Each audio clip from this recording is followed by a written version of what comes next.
Nah, ini lelang jabatan bukan hal yang penting, bukan juga kewajiban untuk kita lakukan. Kenapa harus kita parsialkan lagi terkait dengan anggarannya itu? Yaitu kalau saya sih tidak begitu urgen untuk kita lakukan yang namanya lelang jabatan di Kota Makassar ini. Ya, bermitra dengan kepala kepegawaian, pemerintahan, hukum dan inspektorat. Sehingga wajarlah kalau kami memanggil untuk rapat kerja bersama dinas terkait dengan lelang jabatan yang mau dilakukan ini. Dan kita sudah mempertanyakan tadi dan jawaban pemerintah kota itu, kalau saya sih tidak begitu urgen untuk kita lakukan yang namanya lelang jabatan di Kota Makassar ini. Pertama adalah kenapa begitu mendesak kita lakukan, padahal ada di wali kota terpilih atau siapa yang mungkin nantinya yang kita takutkan dari hasil lelang jabatan ini tidak bisa bersinergi dengan wali kota selanjutnya. Yang kedua, dalam waktu yang hanya beberapa bulan, masa jabatan PJ Wali Kota kan sudah berakhir. Maksud saya, kasihlah kesempatan kepada wali kota terpilih untuk menyusun kabinetnya sendiri. Yang ketiga, terkait dengan lelang jabatan ini, saya sudah pertanyakan tadi di rapat dan teman-teman media juga hadir, bahwa anggarannya itu hanya 300 juta. Dan padahal yang dibutuhkan kurang lebih 600 juta minimal. Nah, sekarang pertanyaannya, di mana dia mau ambilkan? Jawabannya, dia mau parsialkan lagi anggaran. Maksud saya, SK parsial itu adalah SK yang dikeluarkan pada saat urgen. Nah, ini lelang jabatan bukan hal yang penting, bukan juga kewajiban untuk kita lakukan. Kenapa harus kita SK parsialkan lagi terkait dengan anggarannya itu? Yang keempat, pendaftar di lelang jabatan ini belum mencukupi. Walaupun sebenarnya ada aturan menurut tadi Kepala BKD, staf BKD, bahwa aturannya itu kalau memang sudah ditambah waktunya selanjutnya lagi, itu tidak apa-apa, peserta yang ada saja yang kita lanjutkan. Yang kelima, pesertanya juga lebih banyak dari luar daripada internal Pemkot sendiri. Maksud saya, tidak punya kompeten ini ASN yang ada di pemerintah kota kita. Padahal selama ini Makassar juga maju, dibawa nongol-nongol beliau-beliau yang ada di Kota Makassar. Maksud saya, kenapa bukan yang ada saja diberdayakan? Yang ada diberdayakan.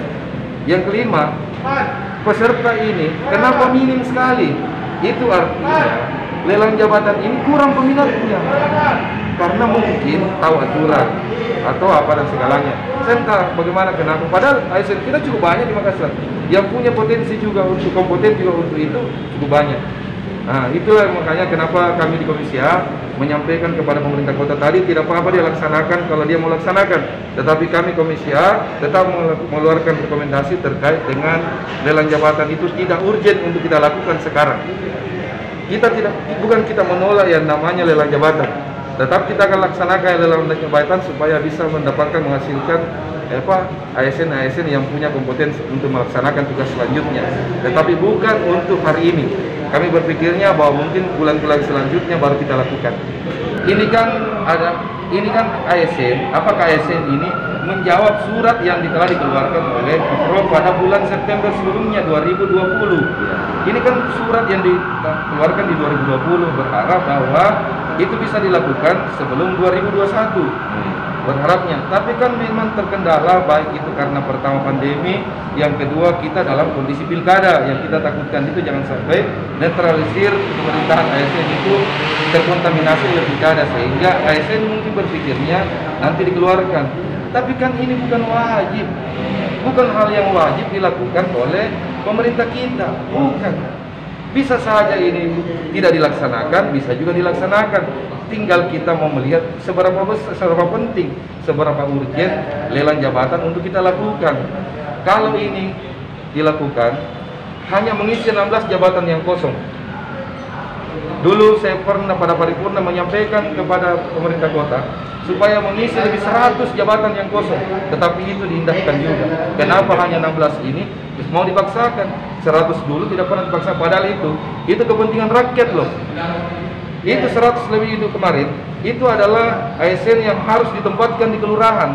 Karena ada anggaran kelurahan itu 430 juta per kelurahan, itu tidak bisa dilaksana, tidak bisa terpakai anggarannya karena tidak lengkap susunan strukturnya di dalam, sehingga harus diisi jabatan yang kosong, tetapi itu tidak dilakukan, sehingga kita mengembalikan kurang lebih 40 miliar anggaran kelurahan itu ke pemerintah.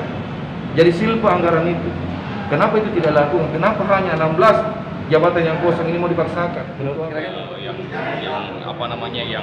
Yang bahaya untuk di kemudian hari, karena kan memang ini masih kesempatan kepada wali kota yang saat ini menjabat untuk bisa mengatur daripada struktur pemerintahannya. Jadi berikan juga kesempatan kalau memang itu tidak melanggar aturan yang ada di kemudian hari. Saya rasa seperti itu, karena yang harus kita pentingkan bersama, setiap orang ada masanya, setiap masa ada orangnya. Jadi ini sekarang masih masanya Pak Rudi, Pak PJ kita sekarang ini. Jadi saya berpendapat seperti itu. Berarti kita mendorong ini dilaksanakan saja lelang jabatan ini. Ya, lelang jabatan itu selama tidak melanggar aturan, sekali lagi itu sah-sah saja untuk dilaksanakan. Namun kemudian yang teman-teman berpendapat terkait dengan adanya perbedaan penganggaran yang sebelumnya dikatakan besar, sekarang ini nilainya terkecil, itu kan administrasi aja. Itu kan bisa disesuaikan nanti di anggaran perubahan nanti seperti itu. Tidak masalah. Tidak masalah menurut kami seperti itu. Ini atas nama fraksi Partai Demokrat. Demokrat Pak ya. Iya. Namanya berpendapat itu kan kita punya hak yang sama untuk berpendapat. Jadi berbeda tidak apa-apa. Tidak apa-apa. Yang penting kebersamaan kami di komisi itu kami tetap jaga seperti itu. Tapi yang kemudian menjadi seperti yang saya sampaikan tadi, apabila ini masih menjadi kesempatan daripada Bapak PJ Wali Kota yang sekarang, ya berikanlah kesempatan kepada beliau. Ya kan, selama itu tidak melanggar aturan yang ada.